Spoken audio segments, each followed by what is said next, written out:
Not meeting fundamental standards of structural integrity will be summarily dismantled. Politely.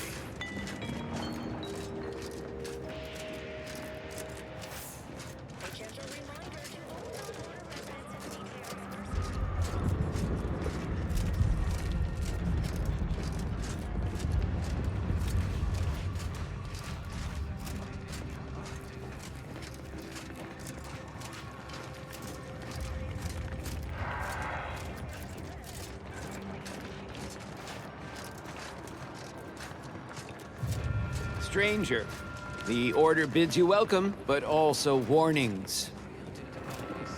In light of the recent attack on Auntie's Choice, you may want to make haste to Matriarch's Mercy. It's just down the road here. So it was one of our bases that got hit. Well, I'm gonna be sick.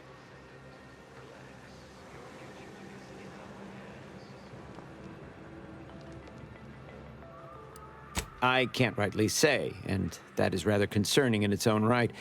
It seems our temporary ceasefire with the corporatists may be at its end. Yes, this was an active war zone until recently, and now seems like it may be so again. Not quite certain why the attack was launched, but that is not under my purview. I'd surmise that when Auntie's Choice realized they couldn't get through our defensive measures, they wisely chose the path of diplomacy. Seems I was mistaken. Well, it weren't our artillery that made that strike. I can tell you that much. They must have done something to provoke an attack, which is why your safest path now is the one that leads to Matriarch's Mercy. The Order controls everything south of this point, but the rest is beset with various dangers. Zealots, scavengers, creatures, and corporatists. Well, not certain about that last one anymore after the attack. Cultists, mad to the last one. I believe they worship the rifts or some such. People will turn to anything to ease their discomfort during times of crisis, I suppose. They're both unstable and violent. Auntie's forces call them scrappers, and uses them for just that, gathering scrap materials. Excessive abuse of stimulants has made them severely unbalanced and prone to violence. They've also been known to pose as refugees, to lure their victims into ambushes. There are several camps of them northwest of here. I'd strongly advise keeping your distance. The creatures are of the genus Verachnid. They are large enough to kill a full-grown human, and exceedingly willing to do so. May all your endeavors elicit expected results.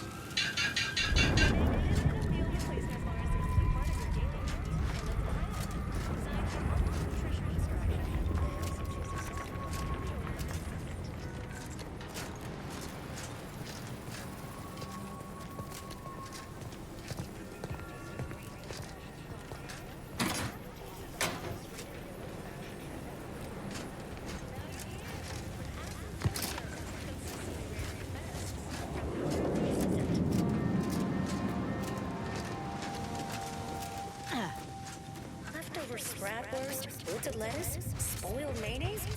Don't eat yesterday's sandwich. Instead, enjoy Cultured Banquet, a 100% fabricated meal, the consummation of consumption from the Order of the Ascendant.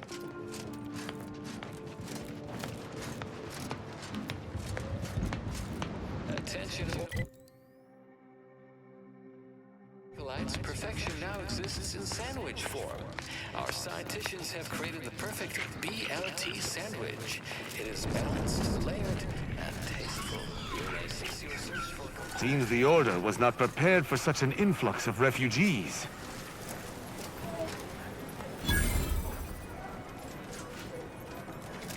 Another refugee? All right, step forward. Just a moment.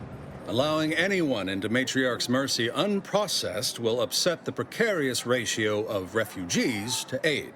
We should have an opportunity for placement in approximately 7.85 days, presuming no unforeseen alterations.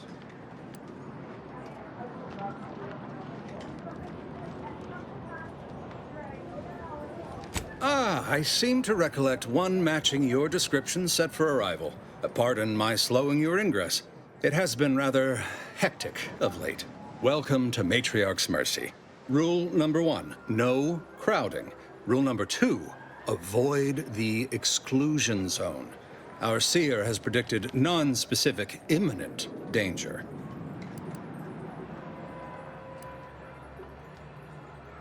I thought the name was self-explanatory.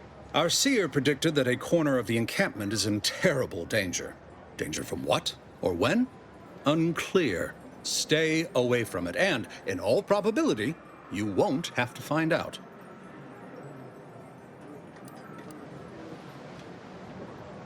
Safety and probability are incompatible. Eventually, nowhere will be safe, including here. Not at present, but according to our predictions, the creation of a third rule is likely, if not inevitable. Our predictions spring from the universal equation, the very numbers that guide the stars. Only a fool ignores probability, and we don't suffer fools around these parts. That's enough questions. Keep the line moving. You need anything, talk to Seer Wiley. He's in the lift building, straight through the settlement.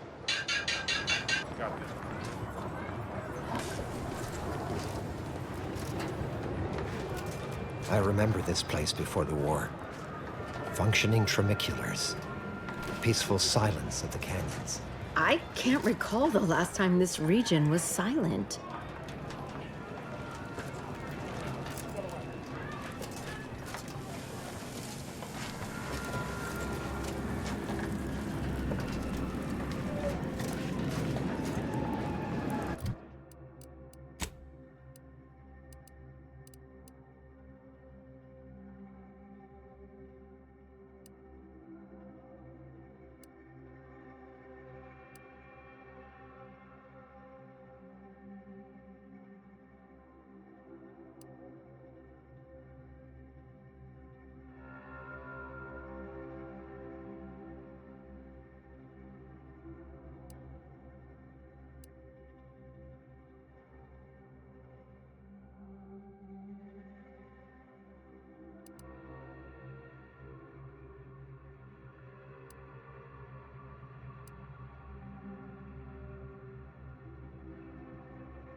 How long are we meant to stay here? Ask the order. I'm not in the prediction business.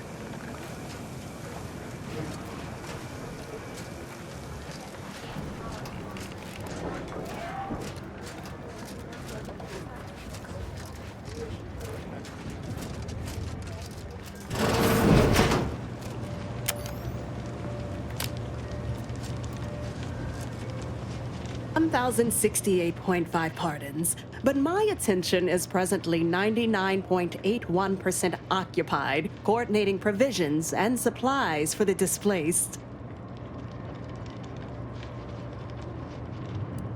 I have zero allotted time for random queries, at present or in the foreseeable future. But very well.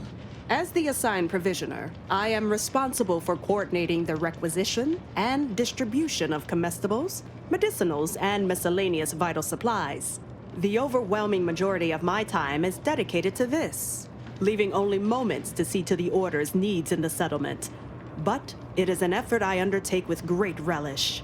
You may not have noticed, but the refugees do not want for food or medicine.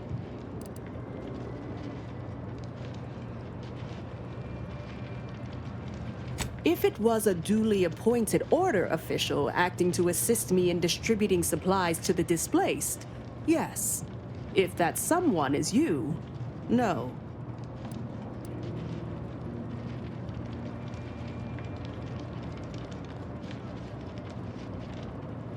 With the great disruption that has occurred to their lives, one can hardly blame them. That they are fed and remain healthy is sufficient for me. The Order of the Ascendant is dedicated to the ascension of humanity. Our ultimate goal may not be reached in our lifetime. If I can help others in need today, I shall do so to the utmost extent of my abilities and resources. Appreciate you respecting my time.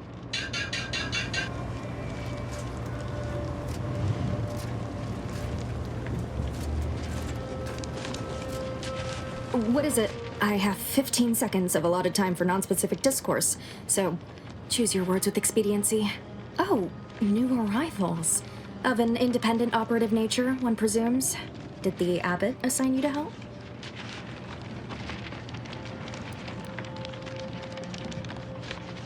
Yes.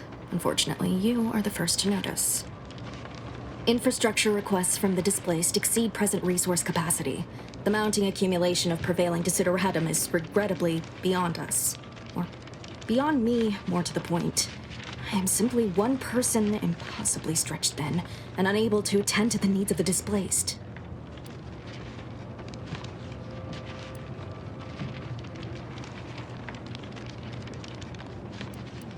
They are refugees from the Protectorate and Auntie's Choice, who have relocated here on account of past and ongoing conflict. They have been free to settle throughout much of Matriarch's Mercy, with one rather notable exception. Tell me, what do you know of the exclusion zone?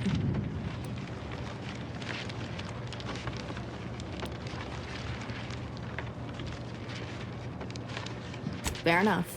The exclusion zone is a mere corner of Matriarch's Mercy, and rightfully off-limits. You see, the seer predicted that a calamity would befall the exclusion zone, warning that the barrier must not be crossed. But the ever-disruptive voice of the displaced is dead set on occupying the exclusion zone anyway, laughing in the face of certain peril.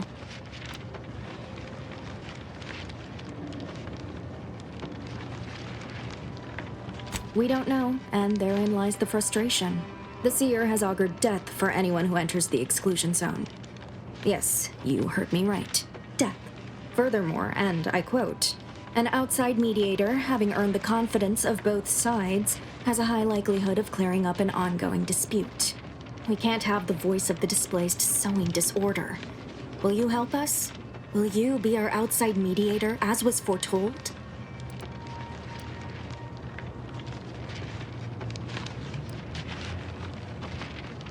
I believe only in the cold, inconvenient mathematics of the cosmos. This will work. It must work. The first step is to familiarize yourself with every angle of the dispute. Talk to the people of Matriarch's Mercy. The displaced want the exclusion zone. We want it kept off limits. We can't both be right. Feel free to speak with the voice of the displaced herself if you aren't already acquainted. Any questions before you get started? I can tell you she's a rabble-rouser of the highest order. Still, she cleaves to her principles. That's something. You can find her outside, among her people, stubbornly defying an order barricade. Novice Seer Vicarage should have ample time to illuminate you on the Order's forecast modeling methods. He's just down the room from here.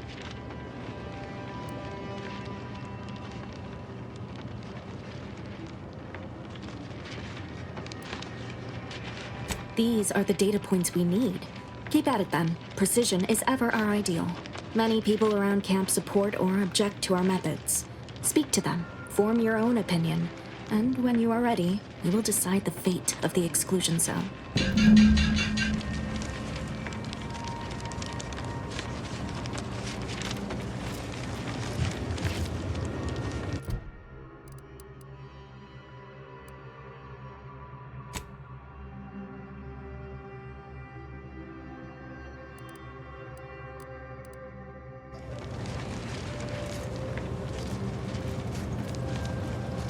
By the law. It's you. Oh, thank the architect you're finally here. I've scarcely breathed while hoping you'd come. I am in desperate need of your help.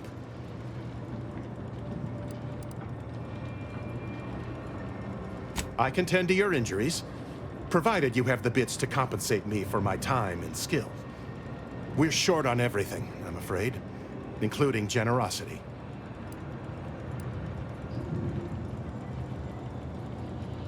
Many thanks. Now, hold still. You might experience some momentary discomfort. Right as rain. Now, will there be anything else? As a doctor, I'm appalled. We don't have enough beds or private quarters to separate people, so sickness is blazing an unhappy trail through the refugees. Of course, the Order keeps us well supplied with meds, but things will get worse as long as we're overcrowded. Yes, I can treat sickness as it arises. It would be leagues better to prevent it entirely. That means space to spread out.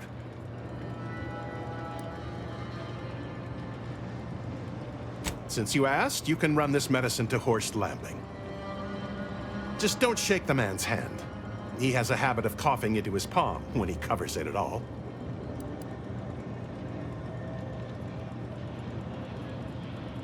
You see, the Seers are members of the Order who labor over the universal equation. Even in its unfinished state, the equation gives them the means to predict the future. Recently, I had a rare opportunity to ask the Seer for guidance. He told me that a dashing outsider would answer my prayers. I feared the prediction was a fluke, but here you are, a dashing outsider standing before me.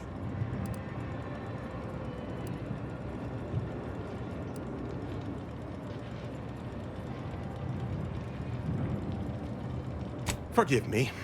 Thoughts of destiny and predictability tend to raise my blood pressure. Where to begin? There are so many sick and wounded in Matriarch's mercy, and I have but 2 imperfect hands. I am but a humble general practitioner. What I really need are specialists, and the Seer predicted an outsider would find them.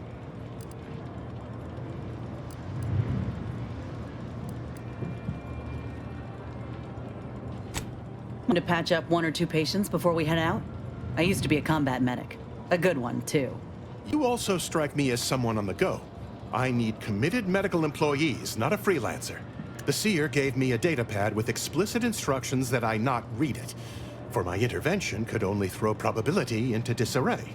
Now, take the datapad, with my thanks. How can I be of service? Since you aren't a refugee, I hope you understand that I cannot offer my goods free of charge, but my prices are fair.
You're right. The universe does not orient itself toward fairness.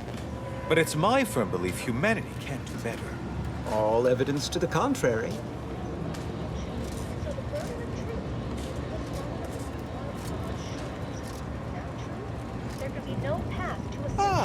I pleasantly anticipated this exact moment. My personalized order prediction and weekly prognostics report both mentioned encountering an unforeseen factor about now. I suppose that designation doesn't wholly apply to you, though, does it? Predicting future events is an imprecise science. Currently, that is. Well then, I read that you'd have questions about our predictive methods, correct? The color of space. We utilize a mix of proprietary research methods to gather as complete a data set as possible, and advanced calculations using well-honed models to effectuate it. None of us predict events with complete accuracy or absolute detail. We'd need to solve the universal equation to do that. Fortunately, we're all working very hard on that problem. The Department of Predictive Analysis provide weekly prognostics reports and personalized order predictions to help steer our followers' paths.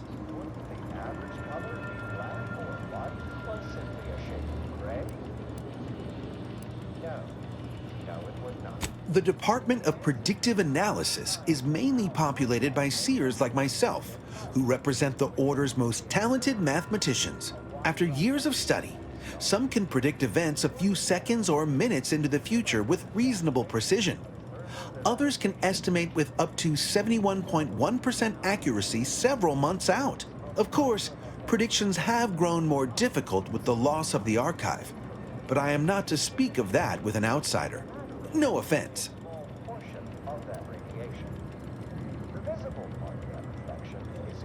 Unforeseen factors, random elements, anomalous outliers, incalculable variables, all of them can undercut the accuracy of our predictions.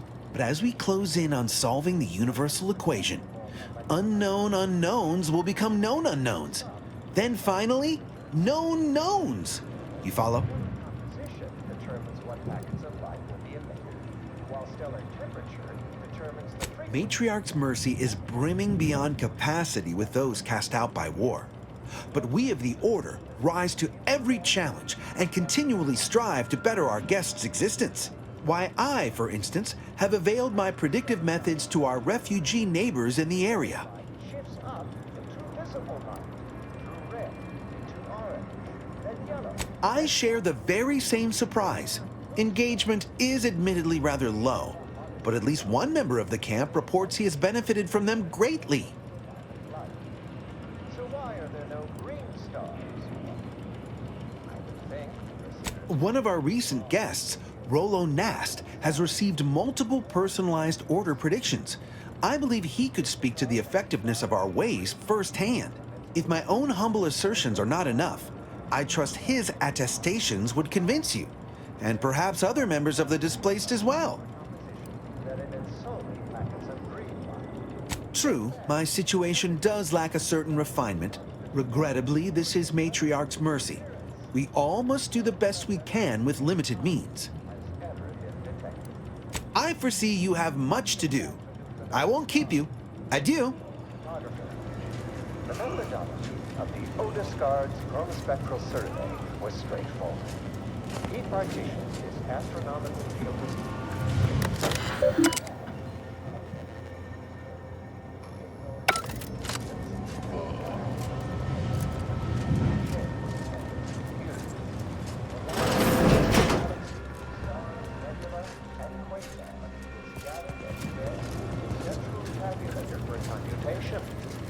Subsequent spectral analysis produced a final answer to within 0.5% of the physical value. And that result was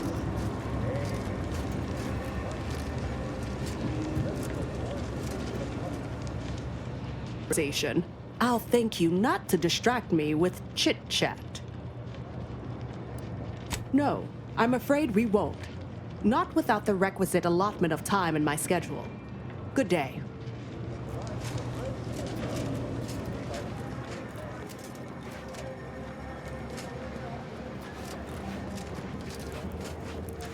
Where do we go now?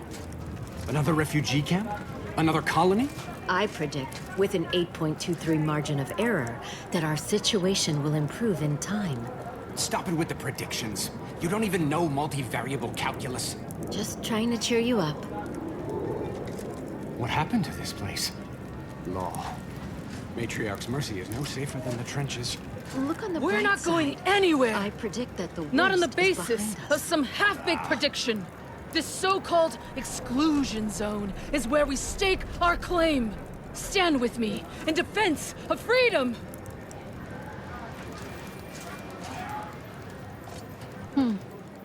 Except for the fact that you ain't yelling and trying to eat me. I'd have pegged you as some sort of prosperous scrapper by the rough look you got about you. You do got a certain feral look in your eye, though. Okay. I give up. Tell me.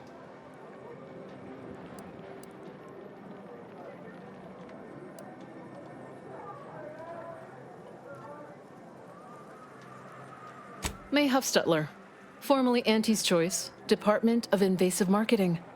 Now, the voice of the displaced. That's what those in the Order call me, leastways. An unofficial sobriquet, likely meant as a petulant slight. On account I object. Louder. More often than the rest. Those of us ended up here have very little except needs. I turn those into demands for reasons of clarity and import.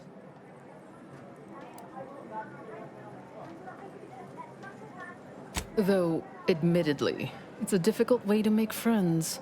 The Order's not exactly fond of me. Rabble-rousing doesn't align with their vision of a perfect universe. Happy as I am to make your acquaintance, I'm busy staking our claim over the exclusion zone, so if you'll excuse me. Oh, so that's how it is. You're the mediator that was foretold. Am I right? The Order wants us to believe that a catastrophe is coming to the exclusion zone at any second. Why? Because math told them so. Screw their predictions. We have people, displaced by war and disaster, in sore need of space. There's plenty of room to house them.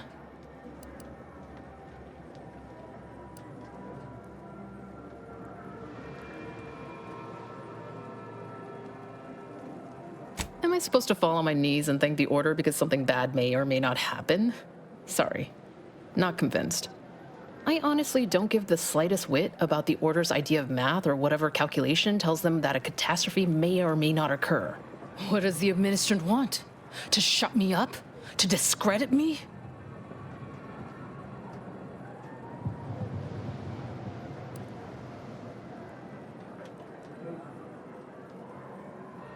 I don't know what the Administrant's game is, but call me intrigued.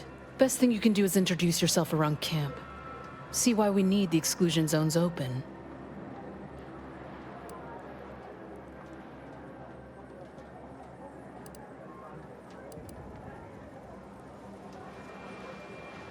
All right. You keep at it. When the time comes, I'll be ready to pit my reason against the Order's.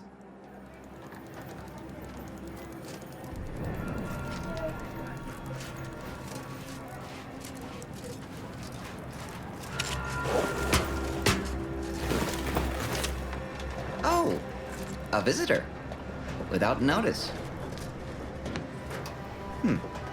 Hello. You weren't mentioned in my latest personalized order prediction. Granted, I mostly skim the parts what don't cover probabilistic dangers, so perhaps you were alluded to in some, roundabout fashion. Suppose that means you're not a threat. So that's good, right? Yeah, I reckon that's good.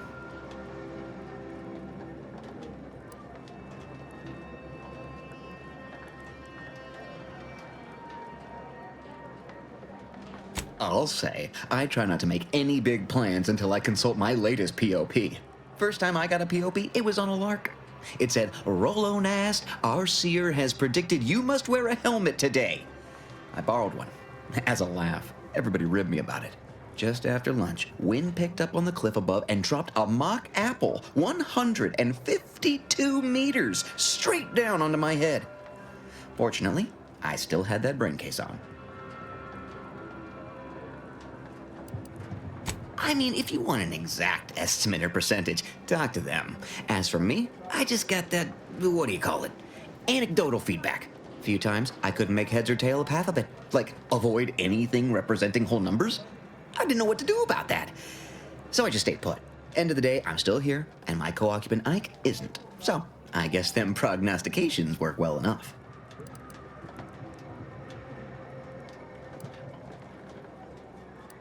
You did catch the part I said they saved my life, right? I think alive is a notable improvement on dead. That's something you can take to the bank, Figuratively speaking. I don't know why the other displaced have been so slow to take to them. But I'm not complaining too loud. Waited for my latest POPs long enough already.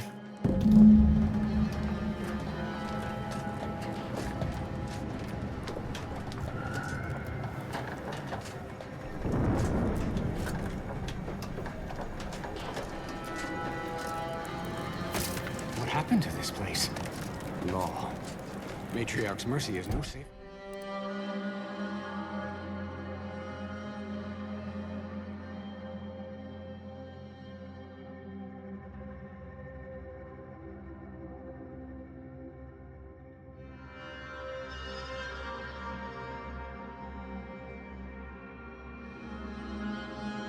Safer than the trenches. Look on the bright side. I predict that the Every worst... scientician yearns to visit the archive on Cloister. One day, it will process all of our equations. Apologies, outsider. As a vicar, I am usually tasked with guiding non-order lay people, such as yourself. Lately, the abbot has tasked me with the education of the refugees in our care. You are, of course, free to stay to be enlightened by my lecture, but I don't need an abacus to predict your path lies elsewhere.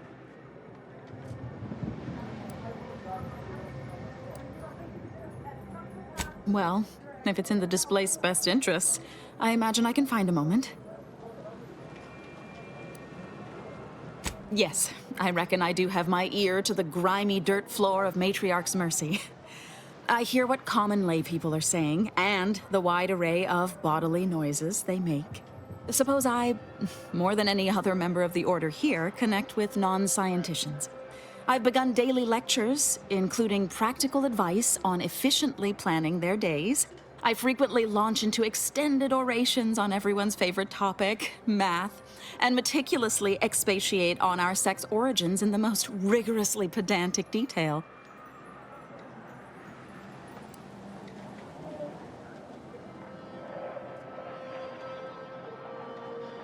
Oh, dear. I got ahead of myself, didn't I? That's an occupational hazard around here. As I'm sure you've read in recent dissertations doing the rounds, education has proven to have a 13.7% increase in overall quality of life. I am single-handedly making a difference here, with constructive pointers on efficient scheduling, lessons on order history, plus some mathematics for a little added razzle-dazzle.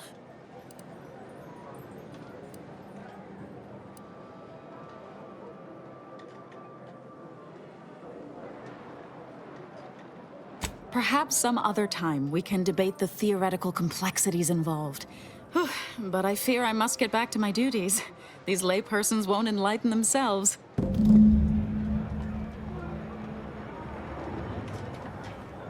had these shoes about...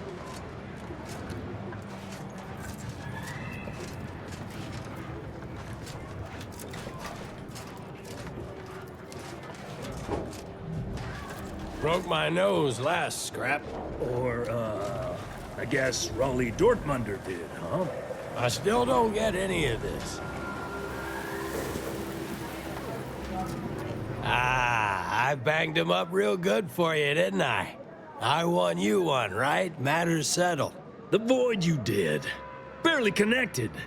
You're thinking of 2-3 scraps ago. You've been mostly unconscious a while now.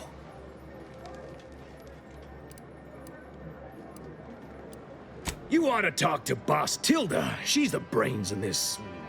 What does she call it? Oh, yeah. Quasi-illicit shenanigan. Doesn't like to look at us when we're all banged up.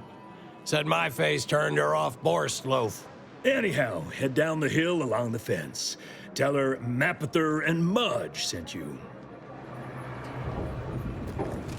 Oh, my aching head. My noggin sure is sore. Word to wise, don't accept anything here that's given for free. You'll pay, one way or another.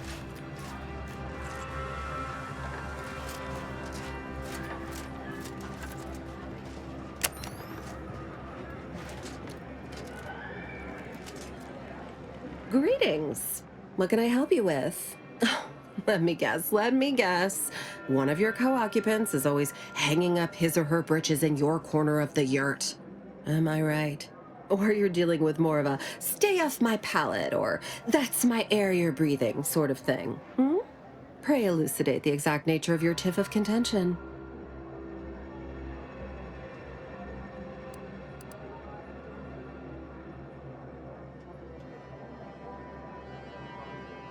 Hey, I already told you I don't have any control over when my arm starts to molt. You got a problem with scales on the floor?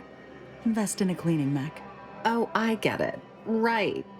Well, I can generalize in a way where they likely won't follow. Here in Matriarch's Mercy, if you're not a member of the Order, you're probably living close to somebody else. In some cases, sleeping on top of them. Sort of thing tends to cause friction between neighbors. Would lead to fights, but nobody here wants trouble with the Order. So they hire our hooligans to battle by proxy.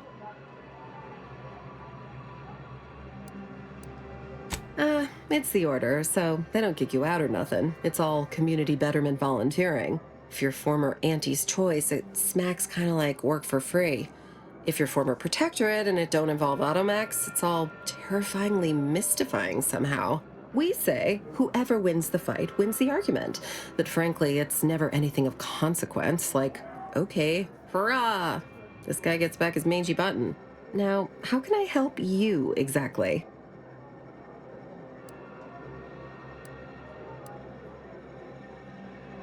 Ugh, a tourist. Well, clear out then, huh? Can't have you scaring off real customers. I got a bunch of yeggs, 2 pugilized pugilists, and a sick canid to feed. Go on, get out of here. Scram!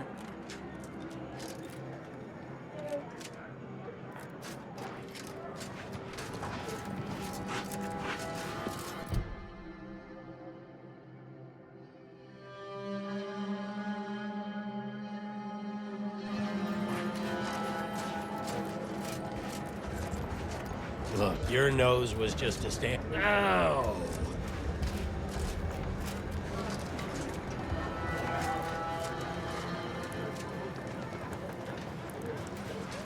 Where do we go now? Another refugee camp? Another colony? I predict, with an 8.23 margin of error, that our situation will improve in time. Stop it with the predictions. Welcome. You don't even know more. Have you come to bask in the Order's knowledge?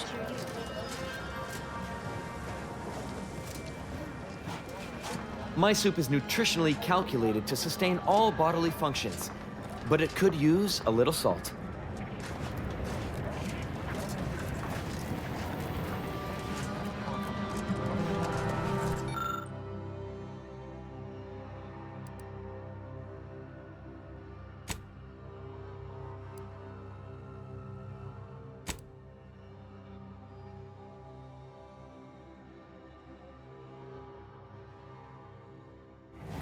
Shame what happened there.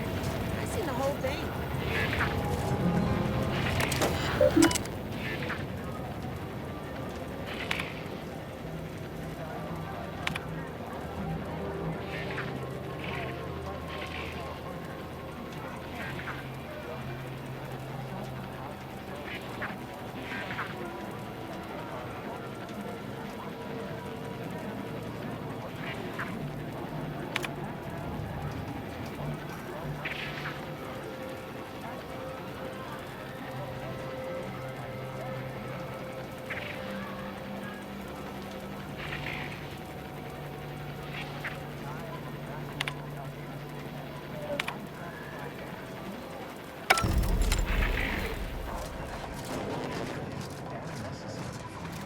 Watch yourself if you intend to nose around that collapsed ramshackle.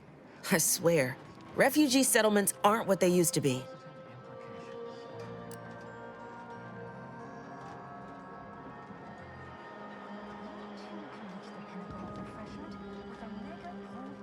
Oh yeah, Duarte. He's former aunties like me. He was underneath for a few hours. Or, no, that was before. This time it was Rollo Nast? No. Gert Valkenburg. Happens a lot. People here need more room to breathe. Can't build in the walkways, can't set up in the exclusion zone, so they build up. Best they can, at least. Don't have proper building material or nothing. They just make do. After a while, the stacked up little huts they jury-rigged come tumbling down. Oh, you put that together, did you? Here, I thought I was being subtle. Yeah, people keep at it. What else choice they have? Order won't listen. Maybe if we interspersed our requests with numbers, they'd pay attention. Seems like all they care about sometimes.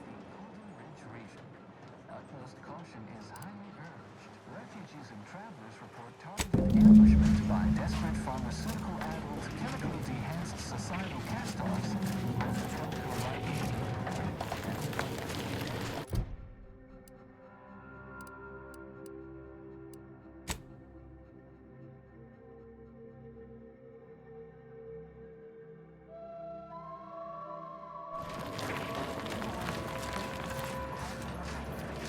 What caused the schism between the Protectorate and the Order? What happened The to this Consul place? tried to kill Law. presiding bishop. Matriarch's mercy, isn't it? Oh. Administrant Agarwal. Here to finally hash this out, are you? Thought this day would never come. Yes, well, our esteemed outsider here has agreed to thoroughly appraise our situation, in the hope that we may finally close the book on the exclusion zone once and for all.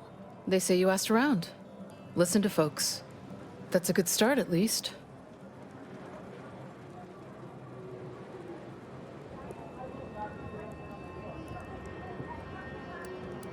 Speaking as a representative of the Order, we will abide by the Mediator's decision if you do the same.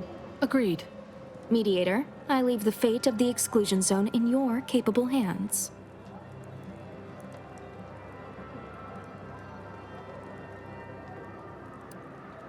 Speak on, then.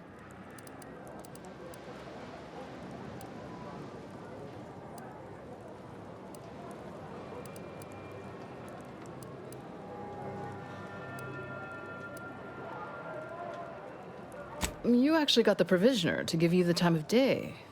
Huh. Ah, yes. I sometimes forget Provisioner Plotnik is also assigned to minding the displaced's needs.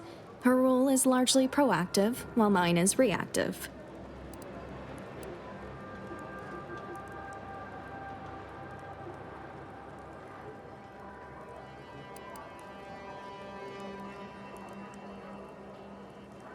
If the Provisioner's booked up, I say redeploy another egghead at the matter.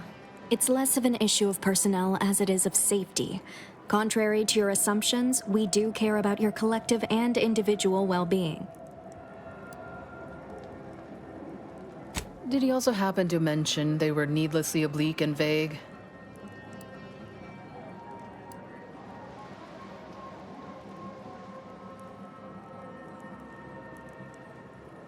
But our predictions are given to inform and protect, not to frighten. Forgive me. I do not mean to disrupt. You mean that missionary type who's always talking at everybody instead of to them?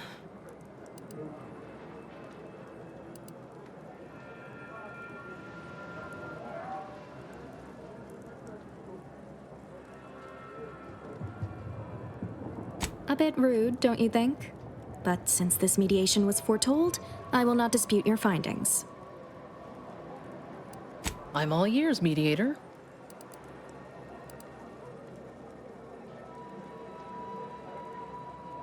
The what now? When grievances between the displaced approach fisticuffs, we hire Sub Rosa hooligans to duke things out for us. That is unquantifiably absurd. And I don't see how moving into the exclusion zone will help.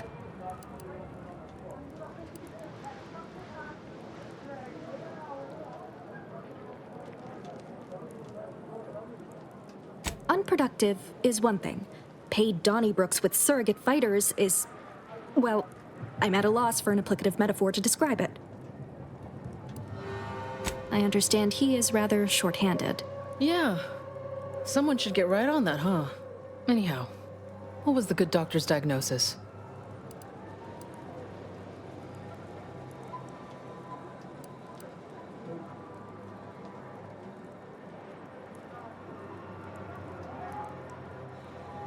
We have ample room to space people out more, but only if we utilize the exclusion zone. That is indeed unfortunate. but the dangers predicted for the exclusion zone may outweigh these concerns. Collapsed, but we built Matriarch's Mercy to optimize comfort and safety. I'm guessing you're saying this wasn't an official structure, more of a hastily assembled, precariously built shanty.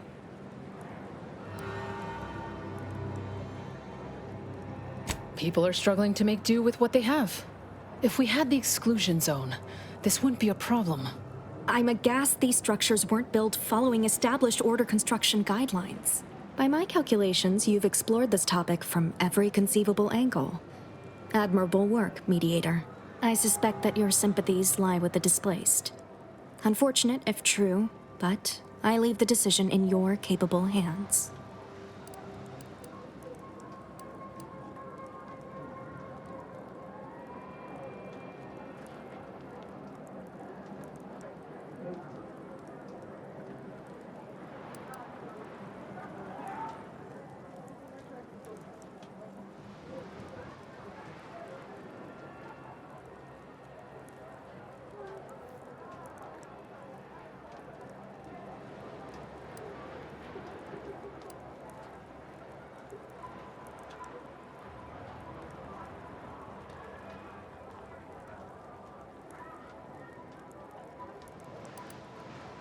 Well, if this is the fate that was augured, then I will not complain, though it goes against my very nature.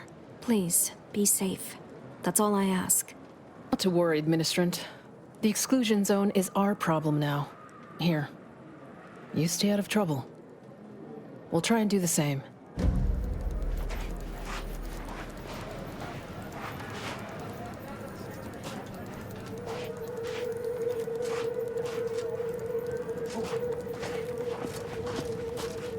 Where do we go now? Another refugee camp? Another colony? I predict, with an 8.23 margin of error, that our situation will improve in time.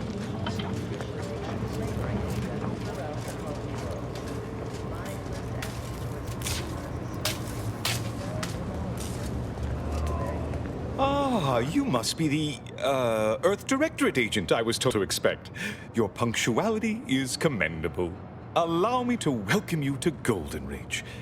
I'm afraid I've no refreshments available, but can I interest you in a customary debate over decidability?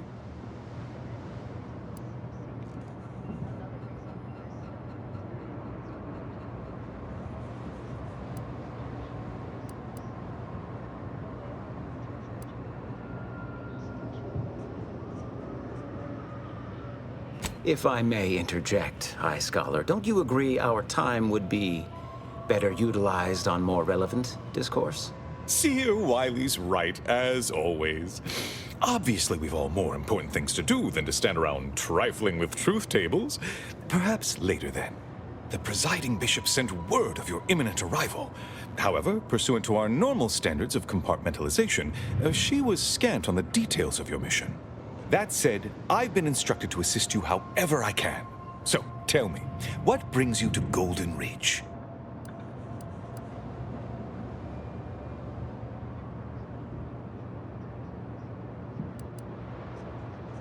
Since losing access to the archive, the Order has been forced to limit its open exchange of ideas and information to avoid contaminating what few predictions we can still make.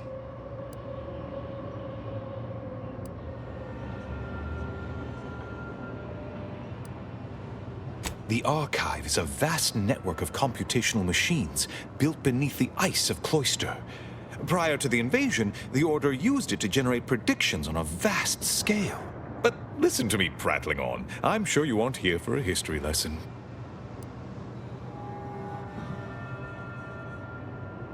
Victor?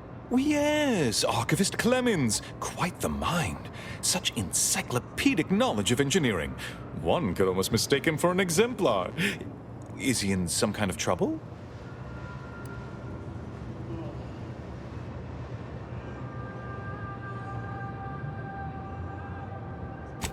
Clemens, some kind of radical. What an absurd notion.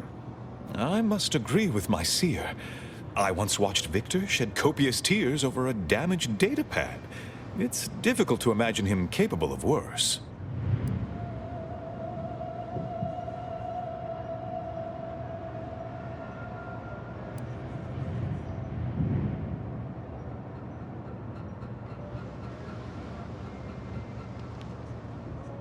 And that may well be true. But our standard of proof within the Order is not normally met by hearsay alone. Victor's currently supervising highly experimental research at one of our labs to the northwest, the Enray Range, beyond the invaders' front lines.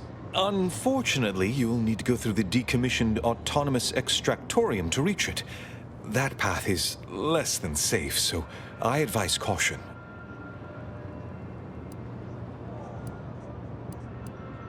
What business is it of yours? Let's not be unfriendly. The agent's only curious. Obviously, Victor's work has something to do with N-rays, but beyond that, I haven't a clue. More of that pesky compartmentalization, I'm afraid. Besides the highly caustic Zeranium River and the Mantisaurs, we've also received reports of mad cultists in the area. It does make me wonder why Victor decided to stay.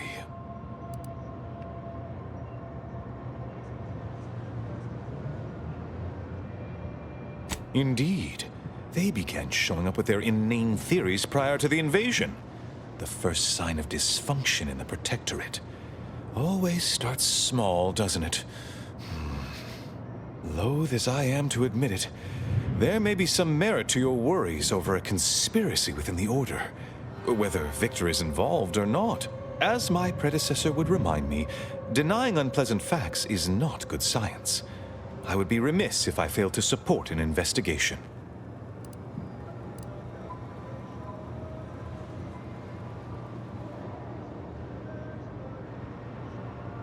No doubt you heard of the recent attack launched on that Auntie's Choice base, Outpost Opportunity. It came from one of our facilities, the Zeranium Manufactory.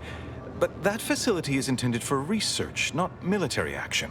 I hate thinking an Order member responsible, but given the precision of the attack, it does suggest traitors in our midst. It would undoubtedly benefit both of us to root them out. Respectfully, Scholar, given current tensions, should we really be trusting such a delicate task to this stranger? Would an internal review of our ranks not be more appropriate?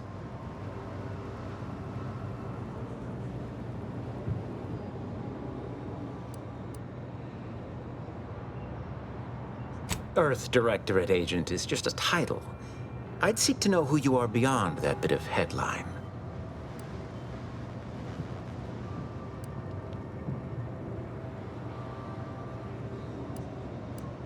I don't dispute the need for discretion, my friend, but the presiding bishop made the determination to send the agent to us.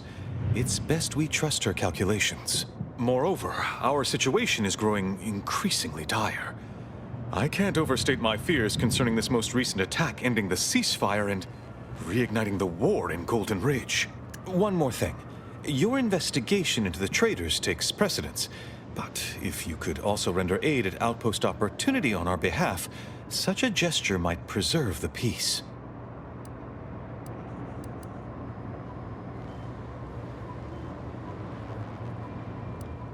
I knew I could rely upon you. Ruth wouldn't have sent you otherwise. Here, take this writ of investigative inquiry. It'll grant you access to the manufactory. Seer Wiley and I will conduct our own inquest into these traitors you've mentioned erstwhile. We can compare notes once you've returned with your findings. Illuminating the path to true erudition is an abbot's moral duty. Whatever I can tell you, I will.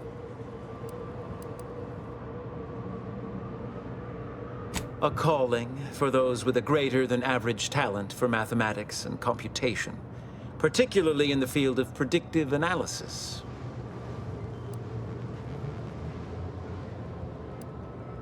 Seer Wiley is being too modest about his contributions. Many in the Order rely on seers for their indispensable counsel. I myself would be lost without mine.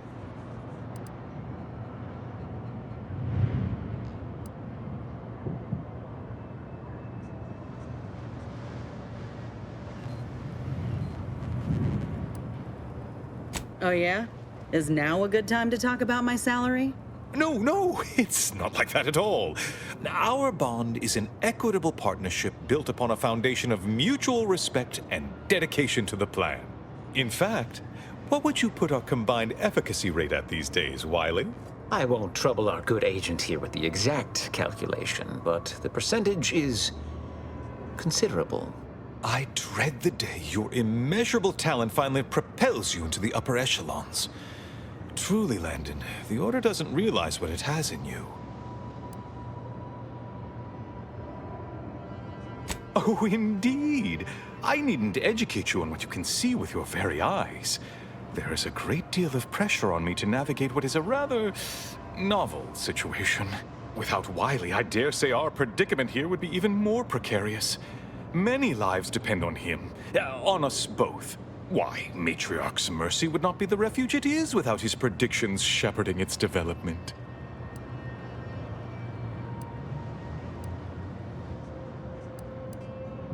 Not if you consider the alternative. Its absence would be far more catastrophic for these poor refugees. Really, the Order is being quite charitable. That is a statue of the matriarch, Alexandra Varick, Arcadia's founder and for whom the monastery was named after. Regrettably, Alexandra Monastery is closed to non-Order members at the moment, given recent troubles. But perhaps Seer Wiley can give us an estimation of its reopening. Oh, certainly. According to my calculations, the monastery will be accessible to certain members of the public shortly. Haha, good news indeed. Oh, you really must visit.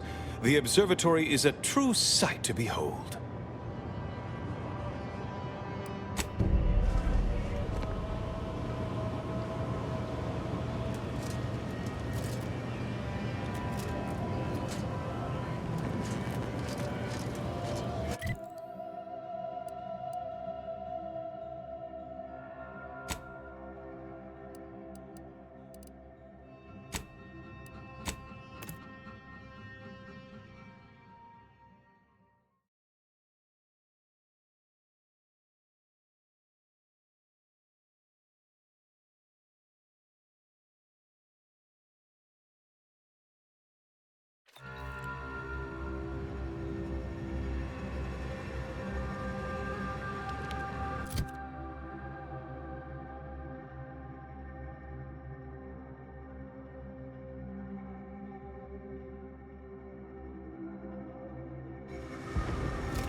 Returned. Is there a reason you're looking to monopolize my invaluable time?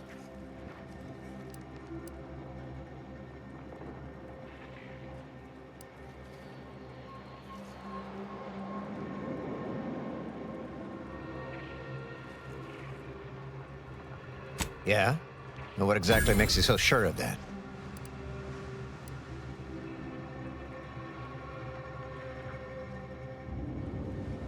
Huh. Interesting. Did he say who he thinks did hit us? Not that it matters, I suppose. Not like we can muster a counterattack or anything. But even if I did believe you, so what?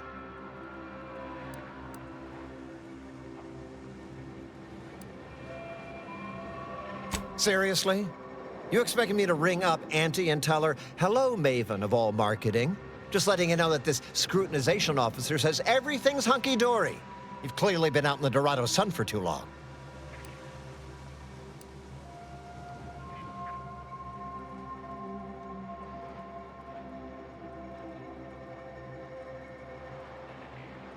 Ah, an offer for transaction. Now you're talking my language. Didn't reckon you was someone sympathetic to our ways. It just so happens we might be able to trade services. Normally, I wouldn't admit this kind of weakness. It's bad practice. But I'm really in the squeeze, and you might be useful. Lately, my luck's been right miserable. I got enemy sneak attacks. I got grunts murdering each other. I got unsanctioned power struggles. And it all risks reflecting badly on me.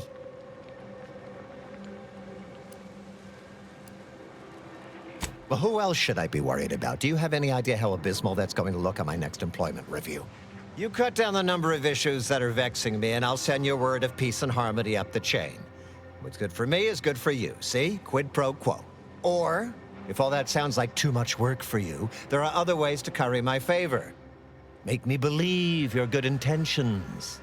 Encourage me to take your side.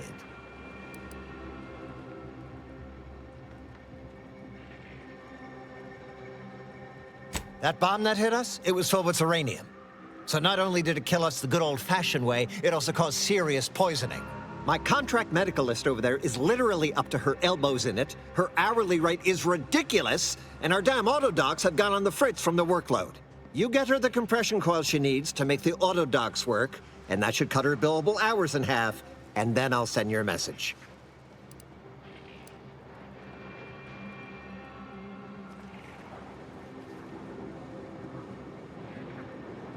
There's been a murder at one of our forts.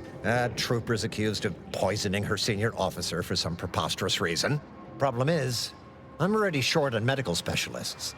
The last thing I can do is waste one for days just to find out if she did or didn't toxify him. Go find out who done it, and I'll send the message you're asking for. This is gonna make no more sense for me saying it than it's gonna make for you hearing it, but apparently, the senior officer at one of my forts is a mantisaur. A real, actual, pincer-faced, carapace-having mantisaur. Not a half-human one, or a psychic one, or a talking one, just a regular old, head-munching mantisaur. Anyways, there's some dispute over who his second should be, and he can't exactly decide himself. So go sort it out for me, and I will gladly send your message. Now, you know that's an irrevocable deal, right? As in, please remember it's legally binding, and I will sue you if you fail to get it done. So don't let either of us down. He's standing amidst the smoldering ruins of this outpost, the bleeding bodies of his comrades. This fellow thinks only of profit. Auntie's choice is truly odious.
Looking for outpost opportunity, it's to the south, and a bit to the southeast, and southwest. Just sort of.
Audio log of Chief Exploitation Behavioralist DeWitt.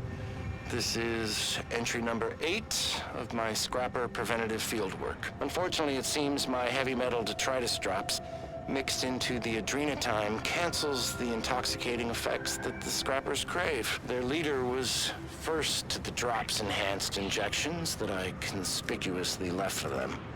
And he ran through all 24 in barely a minute trying to cure the urge. He seized, turning steely gray, and then succumbed to some sort of severe blood poisoning.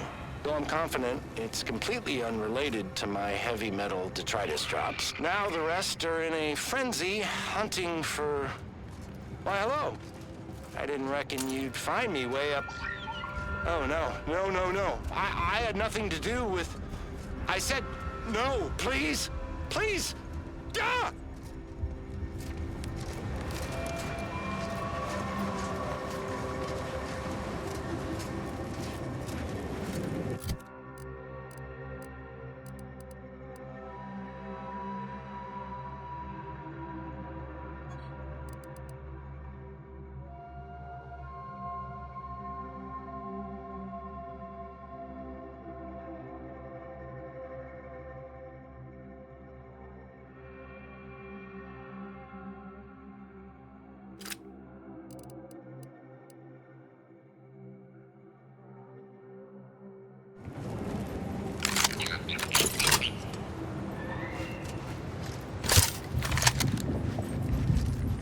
My aftermarket parts are prime.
Charged up.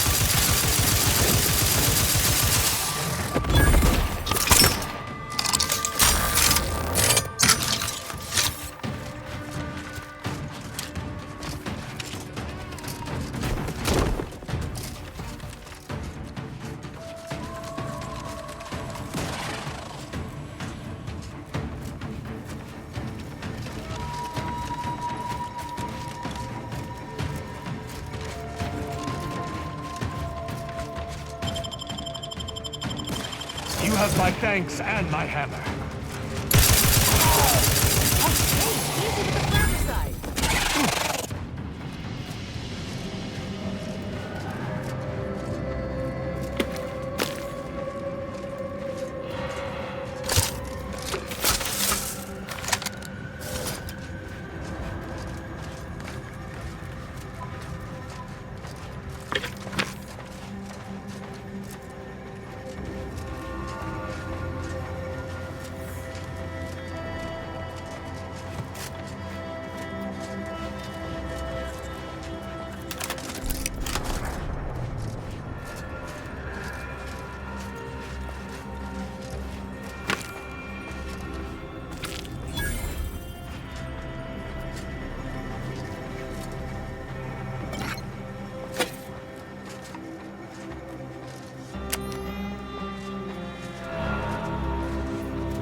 You're now entering an active combat zone. Take all necessary precautions.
investigating. A waste of time and energy.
Sprats contain so much nutritional value and basically everything a growing mantisaur needs. Oh, but they're so cute.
Arcadia is in a more dire state than at any time in recorded history. Auntie's choice wreaks havoc with gleeful abandon. Do you feel no guilt for what your people have done? Look, the VPs told us this campaign would be over in months, at the most. They didn't anticipate this much resistance and hostility from the folk we came to liberate. We're trying to protect Arcadia from the chaos all over the rest of the galaxy. And from itself. So no, I ain't apologizing for doing what's right. Your devotion would be admirable, if it were not so misplaced. I'm sure none of this has anything to do with your leader's need for profit.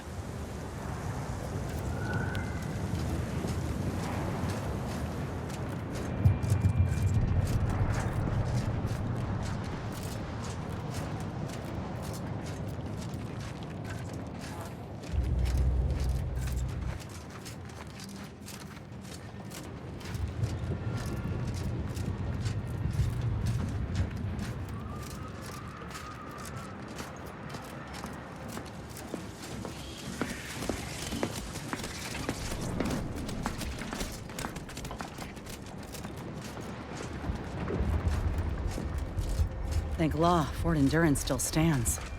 We ought to check in.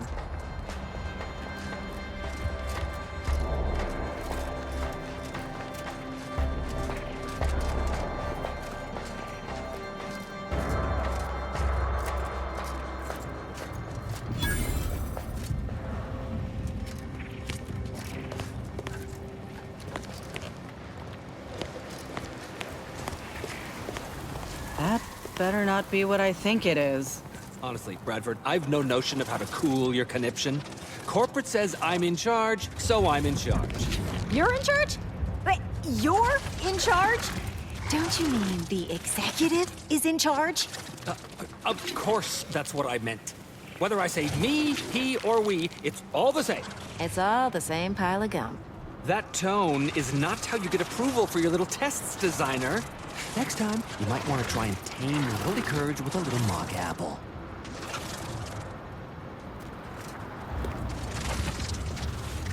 Yes, I hope you're not here to apply for employment. I'm already overwhelmed by the sheer volume of peons I'm forced to oversee. And if you're here as a spy, know that the temporary ceasefire is on tenuous footing. So if you stay, it's likely just a matter of time before I'll be stringing you up.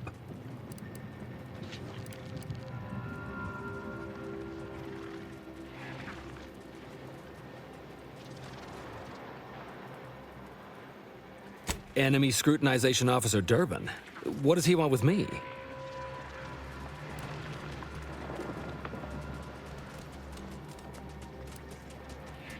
Power struggle. Here? Well, that's news to me.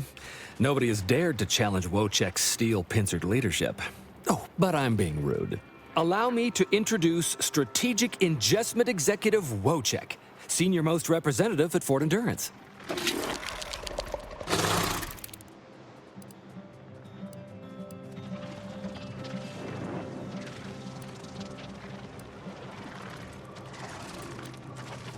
Now you're starting to sound like some of the wagabouts I've got under my command. Why would I be anything but serious? Executive Wojciech has been part of this unit since he was just a pupa. As he grew, he's shown exceptional bravery, stoic stalwartness, and strong leadership. It's earned him promotion after promotion, until our last battle against the Order deprived us of our former chief executive and left him as the senior-most trooper. Okay. The executive welcomes you, but would like to know why Scrutinization Officer Durbin sent you here.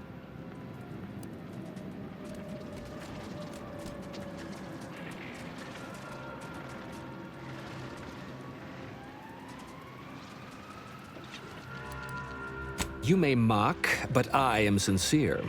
I can speak as easy to him as I can you on account of my graft. He emits pheromones that my antenna can detect. He wouldn't be much of a commander if he couldn't communicate with the troops. Hey, Commander, it's my professional opinion that we should back away slowly. This guy's craft is either messing with his gray matter, or he's messing with us.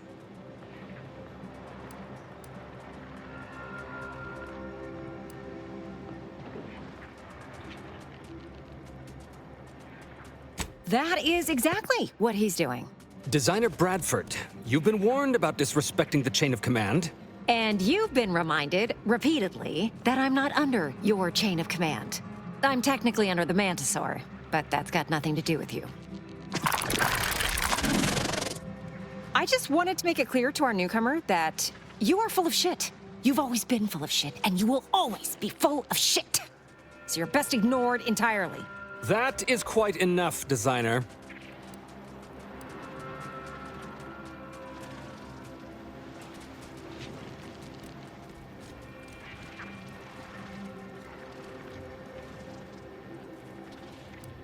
Of course not. I'm just a lowly trooper acting as interpreter. Otherwise, surely these folks would have figured it out by now. We have all figured it out. Unfortunately, I'm the only one willing to say it to your face. Yes, well, please excuse our curmudgeonly biologist. She's been a pill ever since the promotion that made Wojciech outrank her. Still, that ugly moment behind us, it's a comfort to my mind that you're here. Executive Wojciech has an assignment we're desperate to have done, but it can only go to someone outside our chain of command. Ugh, not this crabble scat again. There is zero chance you're right. Zero. And this brilliant assignment of yours didn't go so well for the last group.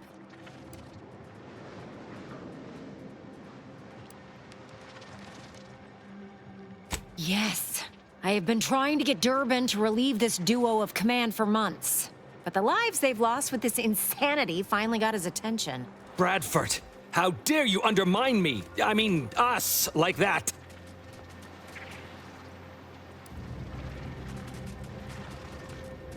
Wojciech can sense that there are some kind of mutated mantisaurs over yonder, and he wants us to secure one of their pupas to raise as his own. Oh, stop it. The creature doesn't want a pupa. He doesn't want to breed a superior race of mantisaurs. He wants to eat meat, excrete the excess, and be left alone. That's it.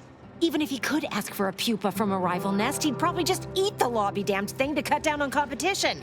He's a bug, nothing more. But the only way to prove it to our command is to have you run this fool's errand. Once it's shown to have been a colossal waste of resources, they'll put me in charge. That is enough. One more word in question of our executive officer, and I'll have you pitched over the edge with the rest of the enemies we've conquered here. Yes, sir.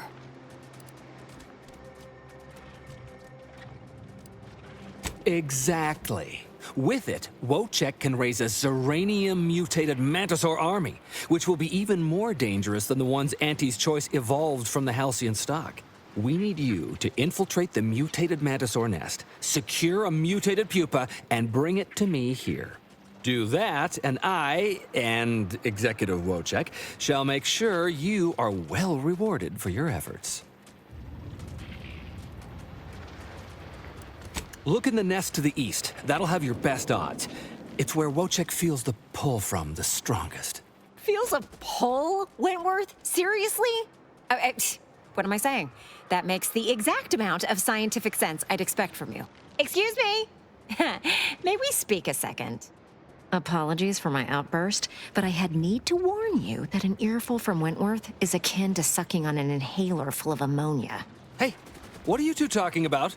Nothing of your concern, Wentworth! Just ignore him. He was clever enough to pretend that graft lets him talk with the beast. So overnight, he upstarted from simple trooper to de facto commander of this installation. You know it's impolite to whisper, right? But I've studied him extensively, and it is most assuredly nothing but a play for power. I'm not surprised. You seem sharp. So, if you know he's lying, then you understand that catering to his will isn't gonna do anyone any good. Conversely, the scientific value of studying the mutated pupa he wants is exponentially greater than any possible use he could have for it.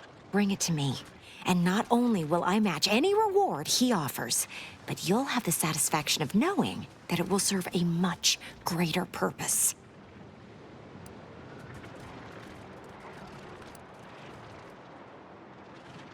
I understand. But remember, the scientific value is immense.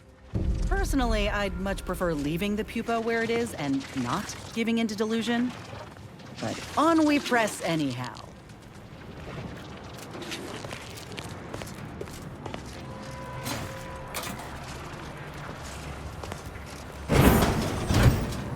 Hey, damage-prone daredevil.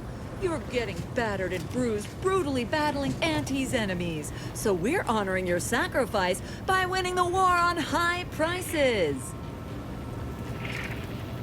Welcome to Bonnie's Barely Above Board Battlefield Bazaar, brought to you by Auntie's Choice. We know consumers are highly discerning in how they spend their bits in an active war zone, and I really appreciate you dodging literal bullets to bring me your business. And to show my gratitude, I'm offering you and only you a one-of-a-kind, once-in-a-lifetime, exclusively discounted rate of 4/5 of Auntie's standard profiteering rate. Only so long as you tell nobody of this amazing offer. If everybody got that deep a discount, I'd go out of business for sure. So, what will you be buying today?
Let's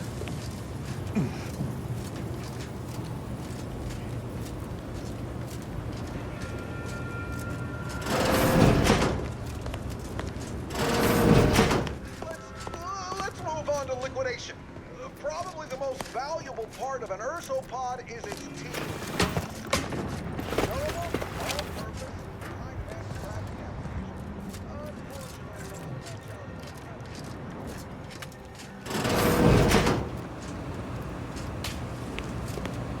Well, hello there, consumer. If you haven't yet, you should be sure to avail yourself of our retail opportunities downstairs. You here for the view?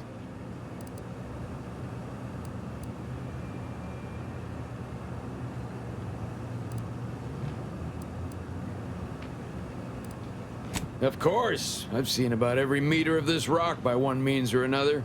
So if you're looking to bargain, I'm sure I've got info for you. Say 250 bits per location?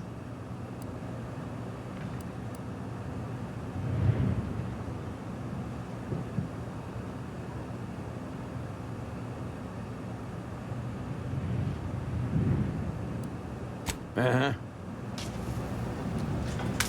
Back again, consumer? I didn't realize we had more to say to each other. Why are you back? Checking that the cables I patched are staying together. When that big old gun downstairs was working, it rattled the wiring in the walls, so sometimes the lines short out.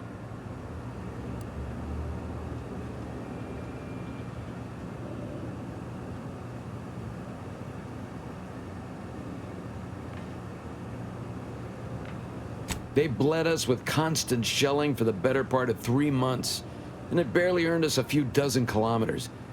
Truth be told, I never thought we'd make it. Those sovereign sanctions can reach all the way across Golden Ridge. They rain shells the size of crabbles on us day and night. They made the invasion stall about 5 kilometers away, and would have ground us to dust if the cannons hadn't stopped and the Protectorate retreated.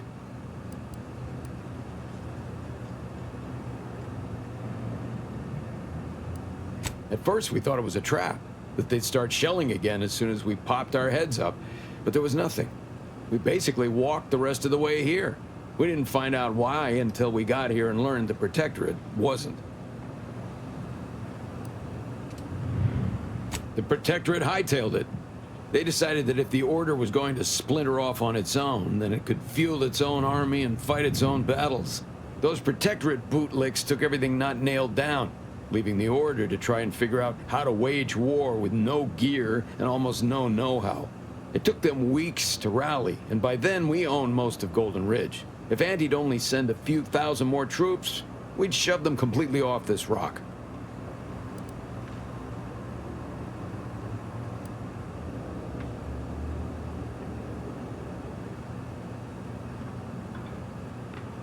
Of course. I've seen about every meter of this rock by one means or another. So if you're looking to bargain, I'm sure I've got info for you. Say 250 bits per location? It landed over by some particularly aggressive creepy crawlies. I'll mark it for you.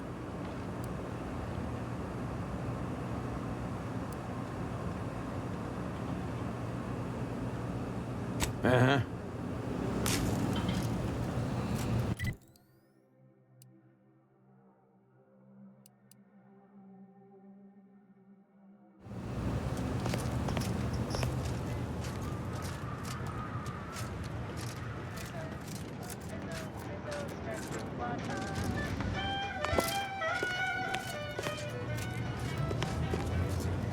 Hey, damage-prone daredevil. You're getting battered and bruised, brutally battered and dead. So we're honoring your sacrifice by winning the...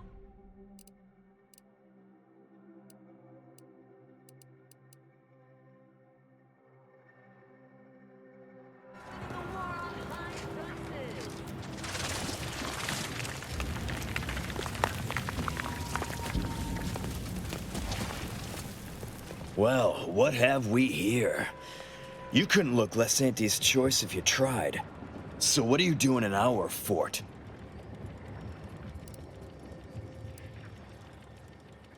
Durbin sent you? Why? You certainly ain't a certified pre-inhumation inquisitor.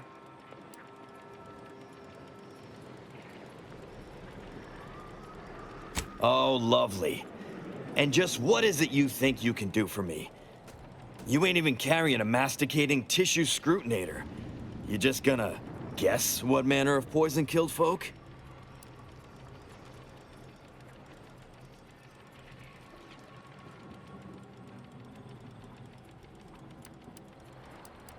So far as I can tell, it's a simple case of killing to get ahead.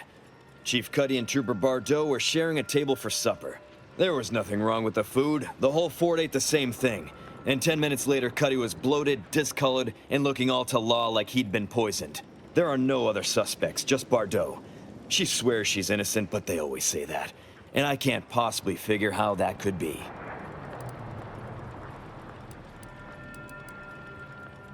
Yes. I walked over, saw Cuddy's body, saw Bardot screaming her fool head off, and I put her in cuffs. Case closed. Now, I'm waiting for a specialist to affirm my theory, so I can get on with my other 1,000 duties need doing. You wouldn't believe what this mess is taking out of my schedule.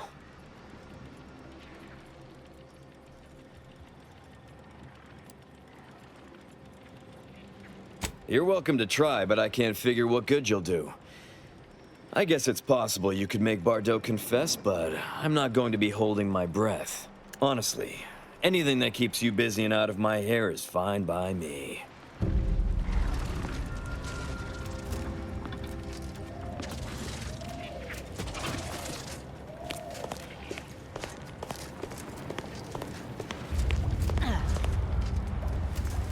Hey! You gotta help me, please! I didn't do what they say I done! Hey, stranger! Please, you gotta help me. They're gonna railroad me into a guilty verdict. Then I'll be declogging sewer sediment tanks until I'm dead enough to mulch.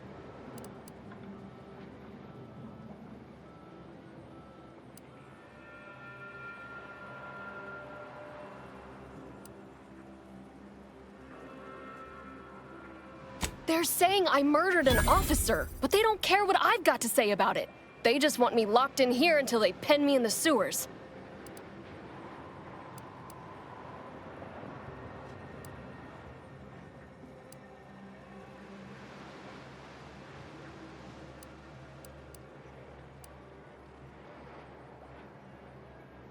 I've absolutely no notion as to why. I've never been in no kind of trouble. I'm a good employee, I do my job, and I don't complain. And honestly, I actually like Chief Cuddy. He'd get you extra shifts if you asked, and only ding your pay if you really screwed up. And sometimes, if you really had to go, he'd even cover your bog breaks, pro bono. I'd never have hurt the chief, even if you offered to pay me to do it. I don't think nobody killed Cuddy. I was there. That's why they think I did it. And he was fine. Well, he was fine up until he wasn't, and then he just swole up and died. But the way he swole up, it's something Cuddy always said might happen. Only it don't make no sense that it happened now.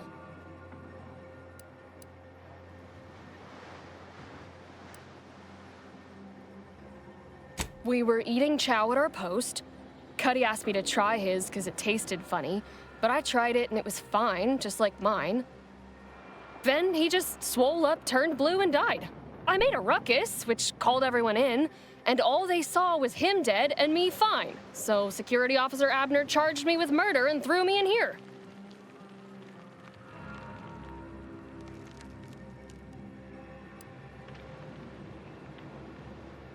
It was exactly what Cuddy said would happen if he ate crabble.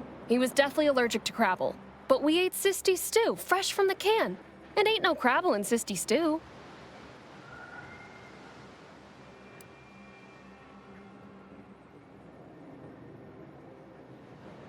Yup. Cuddy had told everybody about his allergy, repeatedly. Over and over, constantly. Nobody would have served him crabble knowing that.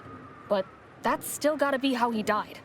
So, I need you to talk to Security Officer Abner, remind him of the allergy, and let him toss all my gear.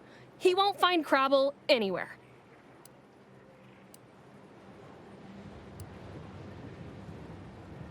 No, that was days ago, and they tossed out the rest of the stew. So I don't even know if the docs will still be able to tell it was allergies that did in Cuddy.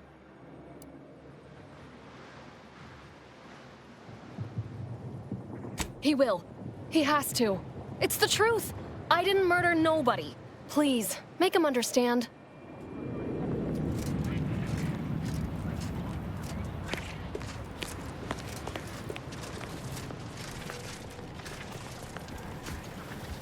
You're back?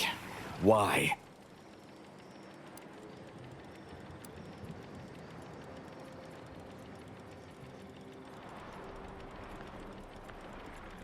Oh, is that a fact?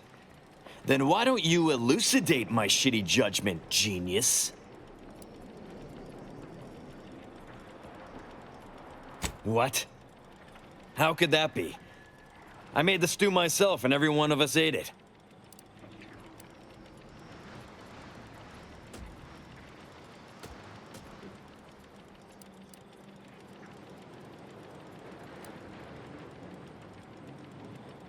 What?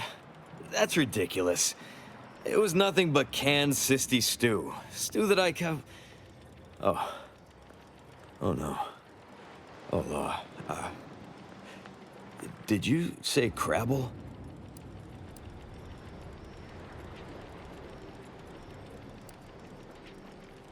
Well, he told everyone that. But that ain't exactly the same as it actually being true.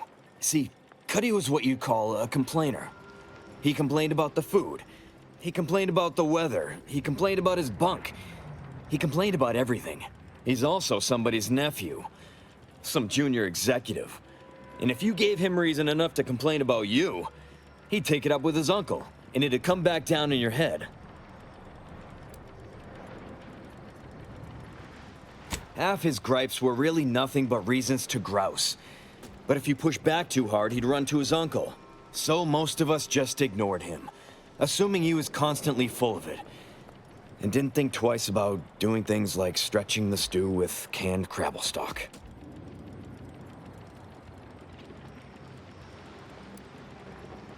What?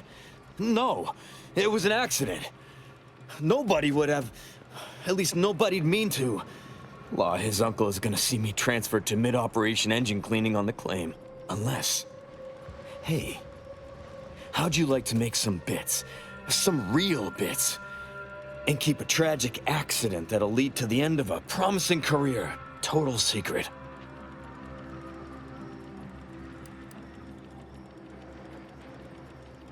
Well, no. Not yet you haven't. See, I can't just let Bardot go. There'd be questions, accusations, and assumptions as to who was responsible, and that's no kind of solution. And even worse, since there's apparently nobody coming to do an autopsy, I might have to just send Bardot to the claim to start her sentence on all available evidence.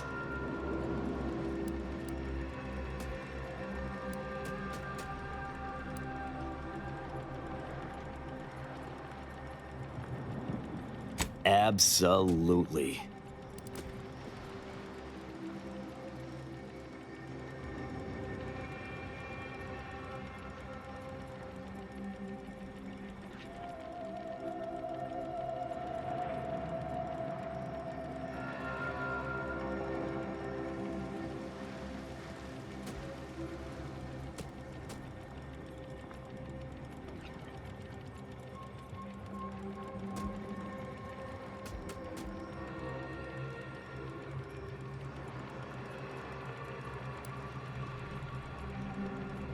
That's only fair. I'll both free Bardot and compensate you for your effort. So we got this thing. An acidic dematerializer that we use to melt mantisaur dung, so it don't call in the local wildlife. But it'll actually work on anything organic. Anything. That means if someone used it to melt Cuddy, there would be no body, which would mean no autopsy, which would mean no evidence, which would end the investigation. I'd do it myself, but my boss said she's on her way for a surprise inspection, so I can't leave. But if you go find one and melt the body, I'll make it worth your while.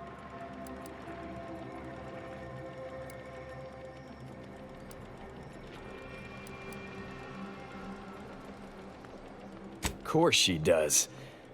If she shows up and we're all out of order, it makes us look bad. And if we look bad, she looks bad. So if I'm not here, it's a mess for everyone. Well, then she's cleared, of course. No more questions asked. She goes free, you get bits, I get on with my life. Deal? Thank law. You'll find Cuddy inside the tower, but you'll have to sneak your way past the guards. It simply wouldn't do for me to announce your intentions to the base. Then come back and tell me when I've got no more evidence to hold Bardot and can draw this whole thing to a close.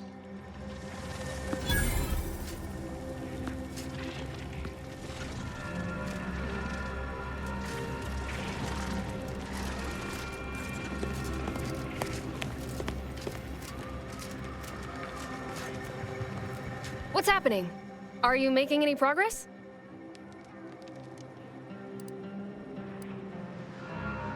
Thank you, but please hurry.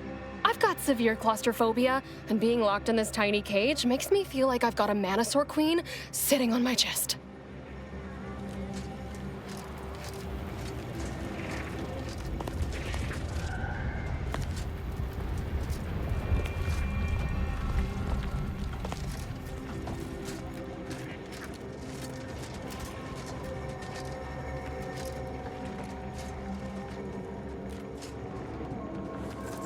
Get you gone.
ain't got clearance to come this way. One step more and you die.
I've been told Chief Cuddy's corpse has gone missing.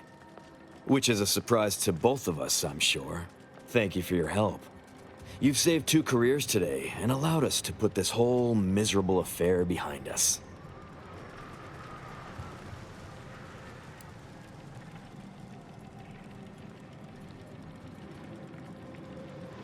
Of course. Debts left unpaid decays our character and all of anti-society. And this torrid affair has come close enough to doing both already. Regardless, it's nothing but ink in the ledger now. And speaking of ledgers, Bardot is free. And here's the balance for yours. Which means we're done.